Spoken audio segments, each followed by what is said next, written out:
Benvinguts al planeta Terra. La vostra fama d'investigadors de l'univers conegut us precedeix. És un plaer rebre-us al nostre humil planeta. A la missiva que ens vàreu enviar, explicàveu que veníeu per saber més coses de la nostra societat. Molt breument, us diré que a la Terra ens trobem a l'any 2257, a mitjan segle XXIII. Tot el planeta està unit en una forma de govern mundial que atén la diversitat nacional. Els estats encara tenen els seus governs, però un Parlament de la Terra i una Comissió Mundial regulen les relacions internacionals i les lleis comunes.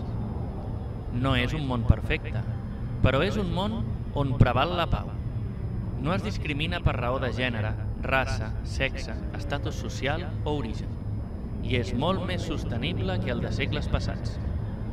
Els països treballen plegats pel progrés i el benestar dels seus ciutadans, i les decisions es prenen sobre la base del diàleg i el consens. Que com hem arribat fins aquí, dieu? Bé, els motius són múltiples, però un dels primers antecedents d'aquesta cooperació internacional sorgeix al continent europeu. Després de patir dues guerres mundials durant el segle XX, l'aspiració d'aconseguir una pau duradora va portar un conjunt de països a estrènyer llaços i a establir els fonaments del que acabaria sent la Unió Europea.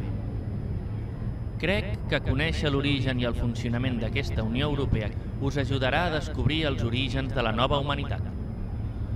Per cert, no oblideu omplir el formulari d'entrada a la Terra.